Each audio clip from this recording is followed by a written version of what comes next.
주장과 설득의 연설, 스피치 실습입니다. 자료는 윌리엄 셰익스피어의 줄리어스 카이사르를 준비했습니다.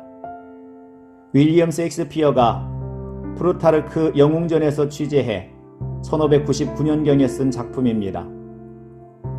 율리우스 카이사르를 살해한 사건을 극화한 이 작품은 다양한 인간성과 권력, 그리고 현실과 이상에 대한 작가의 성찰을 보여주는 작품입니다.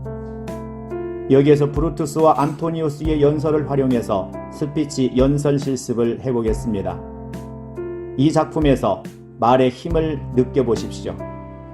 또한 이 안에서 드러나고 있는 권력과 군중과의 관계도 살펴보면 좋겠습니다. 먼저 시저를 암살한 브루투스가 등장합니다. 웅변가인 그는 최대한의 수사학을 구사해 시저를 암살하게 된 이유를 군중에게 호소하고 열렬한 환호를 받는 장면입니다. 시저보다 로마를 더 사랑하기에 마카스 브루투스의 연설입니다. 나의 사랑하는 로마 시민 여러분, 잠시 동안 조용히 내 말을 들어주시기 바랍니다.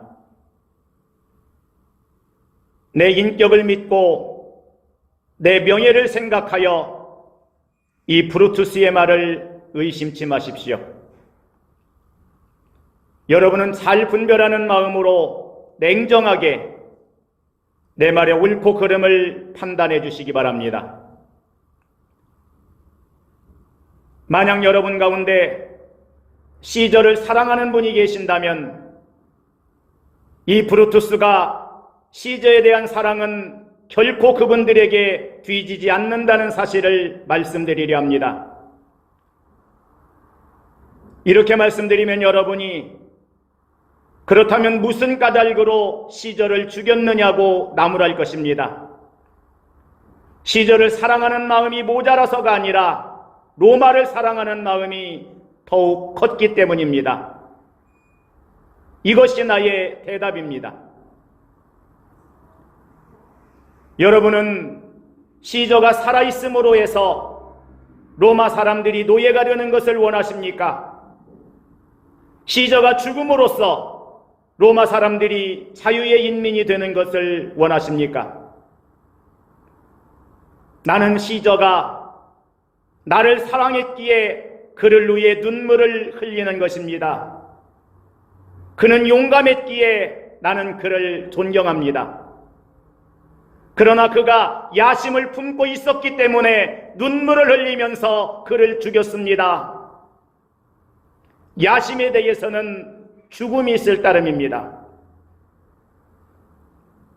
여러분 가운데는 좋아서 노예가 된 사람이 있습니까? 로마 사람이 아니기를 원하는 사람이 있습니까?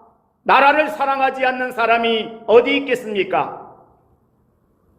만약 있다면 있다고 말씀하십시오. 나는 여러분의 대답을 기다리겠습니다. 한 사람도 없습니다. 그렇다면 여러분은 내가 한 일을 나무라지 않는다는 것으로 알겠습니다. 시저의 죽은 경위는 캐피탈 전당 기록에 올라져 그의 영광은 손상됨이 없이 그의 죄과도 더 이상 지워지는 일 없이 전해질 것입니다. 오, 시저의 시체 옆을 안토니우스가 울면서 올라옵니다. 안토니우스는 시저를 죽이는 일을 같이 하지 않았습니다만 여러분과 함께 시저의 몰락으로 복리를 받는 공화국의 일원이 될 것입니다. 이 브루투스는 나라를 위해서 눈물을 머금으며 가장 사랑하는 동물을 죽였습니다. 만약 로마가 이 브루투스의 죽음을 원하는 때엔 나는 언제든지 시저를 죽인 것과 똑같은 칼을 이 몸에 받기를 사양하지 않을 것입니다. 네, 이렇게 브루투스의 연설이 끝납니다. 브루투스의 연설을 들은 군중들은 일단 납득하고 열렬하게 환호합니다. 이어서 안토니우스가 등장합니다. 그는 브루투스가 군중을 움직여 놓은 상태에서 자기 주장을 펼쳐놓습니다. 지금부터는 안토니우스의 로마의 영웅 시저는 가다라는 연설을 시작합니다.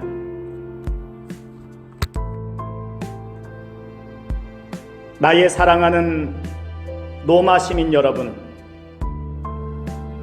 나는 지금 여러분께 일장에 변변치 못한 연설을 하려고 합니다.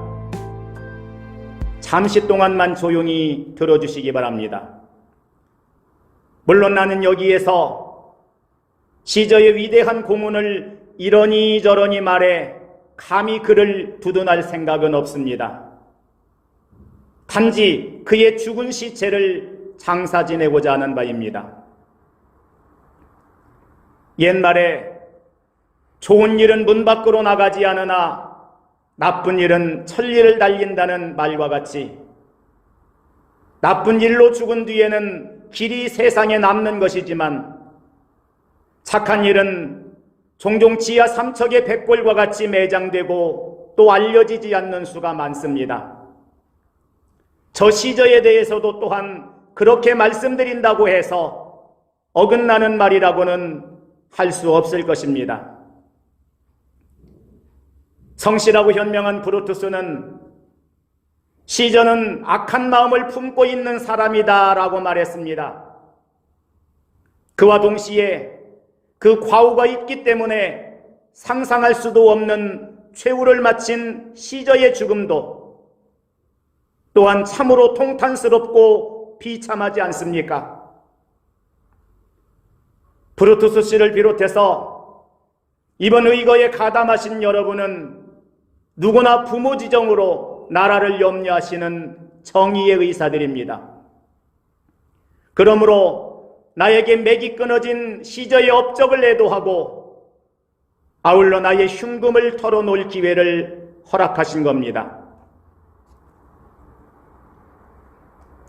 여러분, 줄리어스 시저는 내 친구입니다.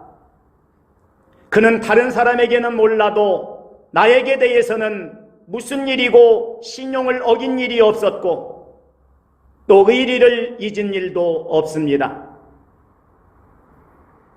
어이 알았으리요.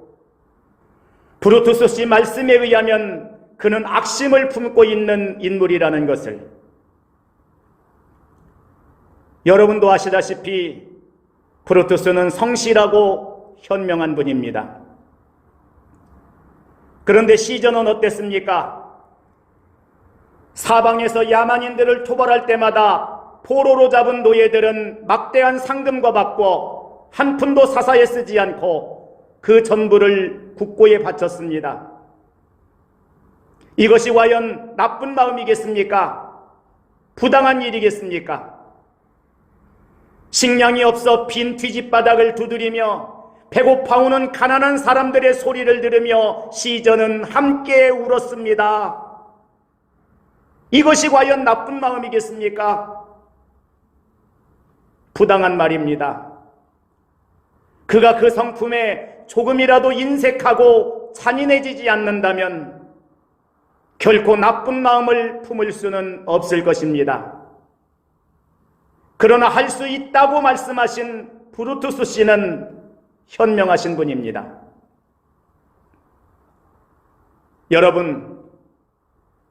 여러분도 친히 보셨을 줄로 생각합니다.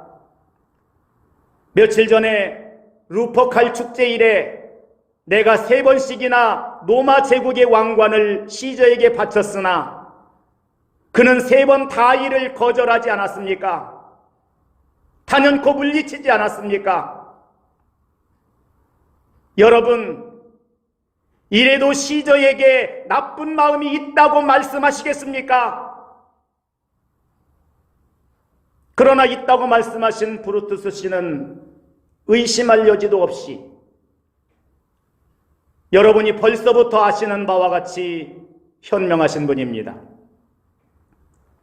나는 결코 이 군자를 반박할 생각은 티끌만치도 없습니다.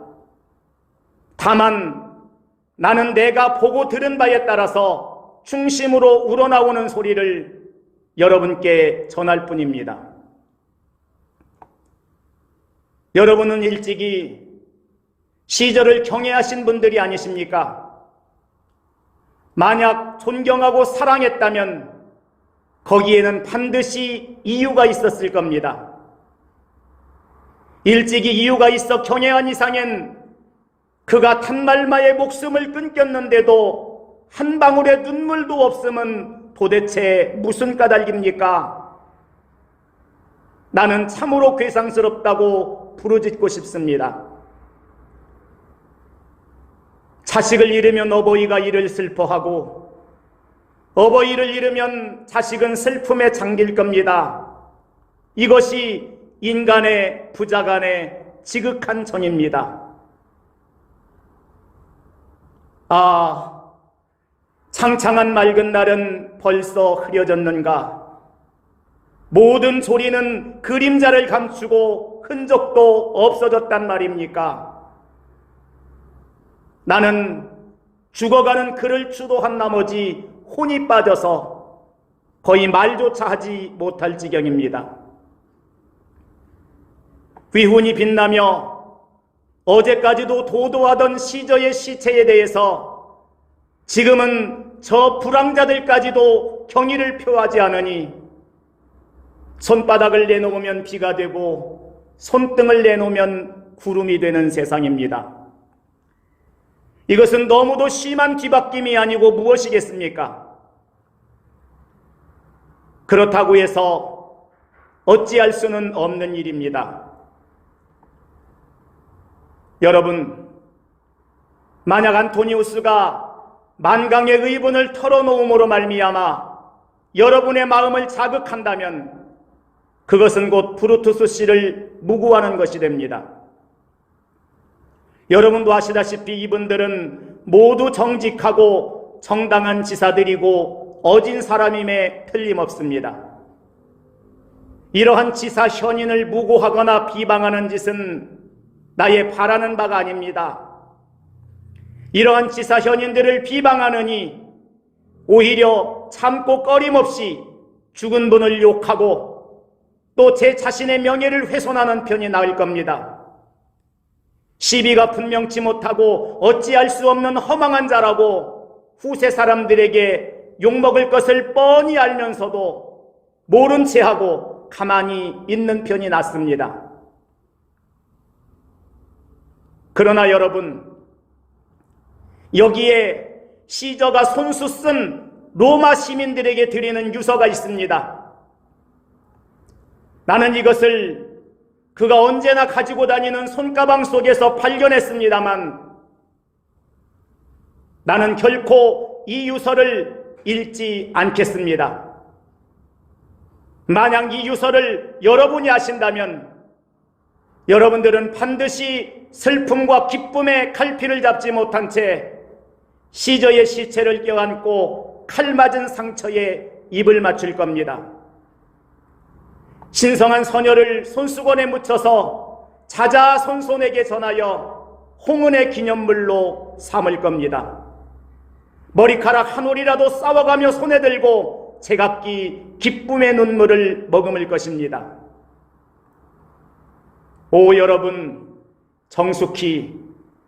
잠시 정숙해 주십시오. 내가 이 유서를 보여드리는 것은 딴 것이 아닙니다. 여러분은 본래부터 나무나 돌덩어리가 아닙니다. 다정스럽고 다정한 여러분들입니다. 시저공이 성의껏 피로써 쓰신 이 유서의 한마디 한 구절을 들으신다면 반드시 감격하는 나머지 열광하실 것임에 틀림없습니다. 자기 자신을 잊어버리고 예측할 수 없는 큰일을 일으키고야 말 겁니다. 이런 점으로 봐서 시저가 얼마나 여러분을 사랑하고 계셨던가 하는 그 깊은 이유를 모르시는 것이 여러분을 위해서도 다행한 일이겠습니다. 내가 이 유서에 관해서 입 밖에 낸 것이 내 잘못입니다. 그러나 이제 새삼스럽게 뉘우쳐도 할 수 없습니다. 다만 이로 말미암아 시저에게 소위 천주를 내린 거사현인들을 훼손하는 것 같은 일이 일어나지 않을까 하고 중심으로 걱정하는 바입니다. 읽으라고요. 그렇게 말씀하신다면 할 수 없습니다. 공의 유서를 여러분에게 읽어드리겠습니다. 여러분 바라건대 시저의 유해를 둘러싸고 둥글게 서주십시오. 그 유해를 보여드린 다음에 유서를 크게 읽어드리겠습니다. 안토니우스는 탄에서 내려와서 시저 시체의 머리맡에 섰습니다. 여러분, 눈물이 있는 여러분은 모름지기 두 손을 열어 먼저 울 준비를 하십시오.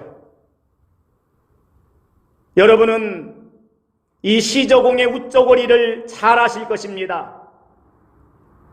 그가 처음으로 이 옷을 입은 것은 바로 네르시족을 추격하던 진중 어느 무더운 여름밤이었습니다. 그날 싸움에 이겨 마침내 강적을 정복했습니다.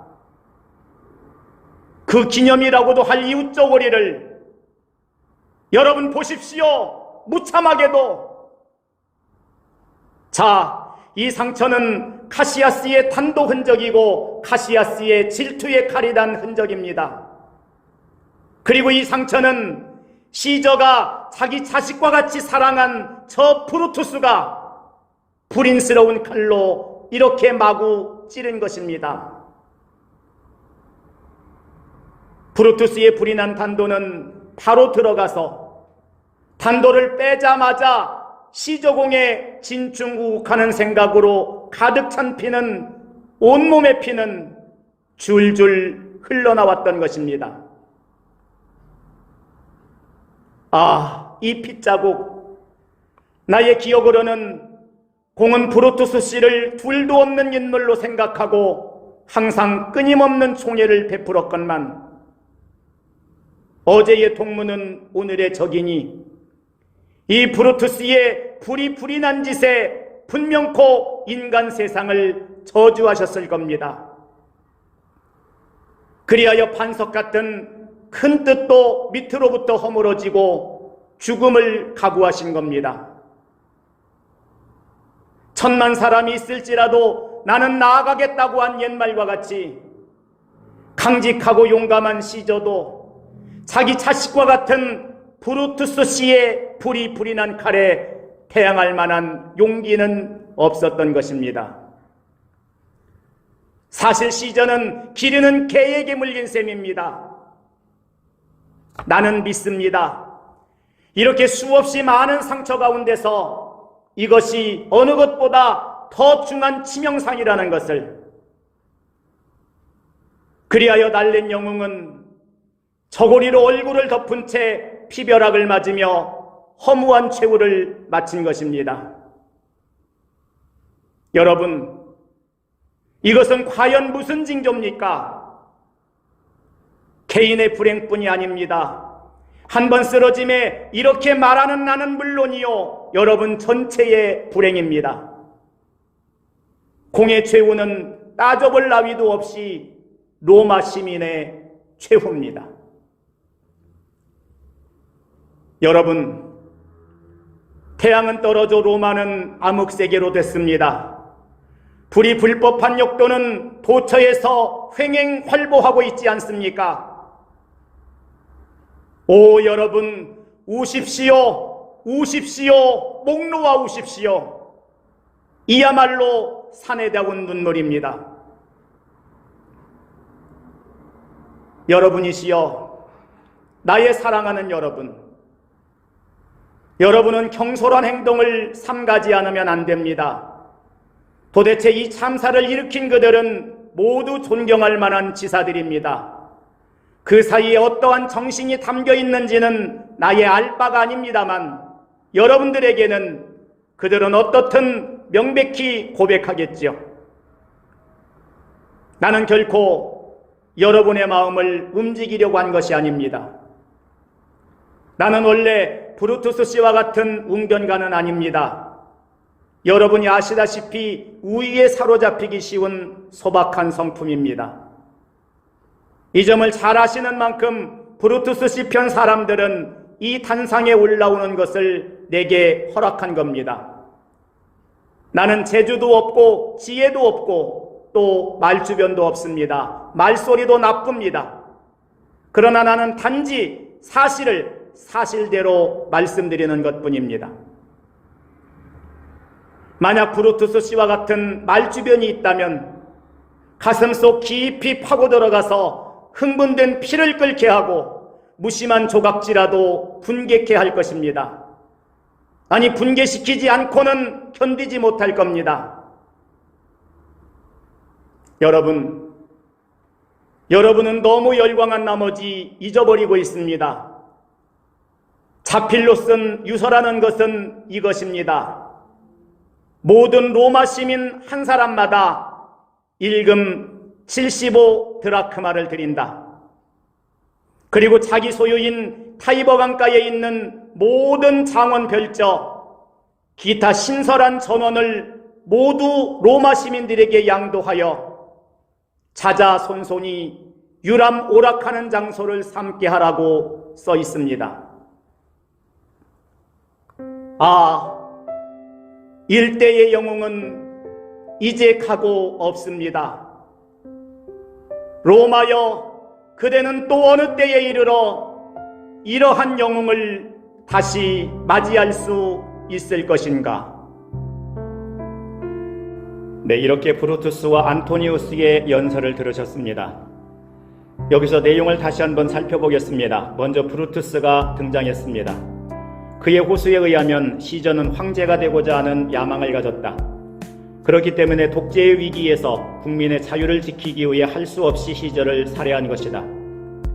여러분은 시저 한 사람이 살고 모두가 노예로서 죽기를 바라고 있는가?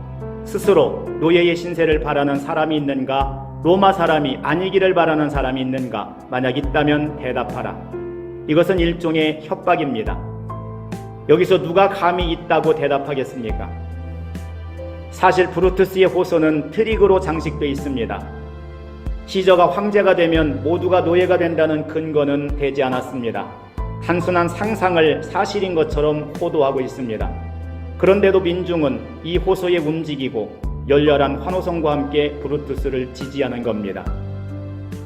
이런 형식의 주장은 우리 정치권에서도 자주 보게 됩니다. 국민들은 이런 주장에 때로는 환호하고 지지를 보내기도 합니다. 반면에 안토니우스의 주장은 어땠습니까? 그는 브루투스가 호소한 사실이 억측에 불과하다는 것을 민중 앞에 속속 드러냈습니다. 생전에 시저는 많은 포로를 로마에 끌고 돌아왔다. 그들의 몸값은 모두 국고에 수납됐다. 이와 같은 시저의 태도에 야심과 같은 것을 찾아볼 수 있느냐? 가난한 사람이 굶주리며 우는 것을 보고 시저도 눈물을 흘렸다. 야심을 가진 사람이라면 그럴 수 있겠는가? 지난 축제 때 나는 3차례나 왕관을 시저에게 바쳤다. 그러나 시저는 물리쳤다. 과연 이것이 야심을 가진 사람의 행동인가? 그러나 브루투스는 말한다. 시저는 야심을 가진 사람이라고. 물론 브루투스는 공명정대한 사람이다. 이와 같이 안토니우스는 민중이 직접 알고 있는 사실을 열거함으로써 브루투스가 말한 야심의 표현의 허점을 지적하고 있습니다. 그러면서 브루투스는 공명정대한 사람이다라며 대조를 보여서 브루투스의 주장이 모두 거짓임을 증명하고 있습니다. 그리고 피로 얼룩진 시저의 시체를 민중 앞에 거칠게 들이대면서 브루투스 편 사람들을 기르는 개에게 비유하며 비정함과 비인간성을 강조합니다. 여기서 시저를 살해하려는 사람들 속에 함께 있는 브루투스. 그 브루투스와 눈이 마주치자 시저가 죽기 직전 했다는 마지막 말이 유명하죠. 브루투스, 너 맞어? 라는 말입니다. 또한 시저의 모든 재산을 시민들에게 증여한다는 시저의 유서를 보여주며 민중의 물질적 욕구를 자극합니다. 그리고 안토니우스 자신은 보잘것없는 야인에 불과하며 재주도 슬기도 없고 언변도 없고 다만 여러분이 이미 다 알고 있는 것을 알려주고 있을 뿐이다라며 신뢰를 얻어내고 자신을 정당화합니다. 안토니우스의 연설이 끝나고 군중은 외쳤습니다. 그렇다, 난리를 일으키자, 브루투스를 처단하자. 분노한 민중이 브루투스에게 달려간 뒤에 안토니우스는 혼자서 승리의 미소를 짓습니다. 그러나 여기서 우리는 한 번 더 생각합니다. 안토니우스가 주장한 사실도 사실의 전부가 아니라는 사실. 그는 자신의 주장을 인정받기 위해 민중이 알고 있는 필요한 증거만을 선택해서 사실다움을 만들어낸 겁니다. 이것은 안토니우스가 비유법, 강조법, 변화법으로 만들어낸 묘한 수사법입니다. 설득의 스피치도 한편의 수사학입니다. 줄리어스 카이사르, 대문호 윌리엄 셰익스피어의 이 작품에서 우리는 말의 힘, 말의 위력을 실감합니다. 네, 고맙습니다. 구독과 좋아요 부탁드립니다. 감사합니다.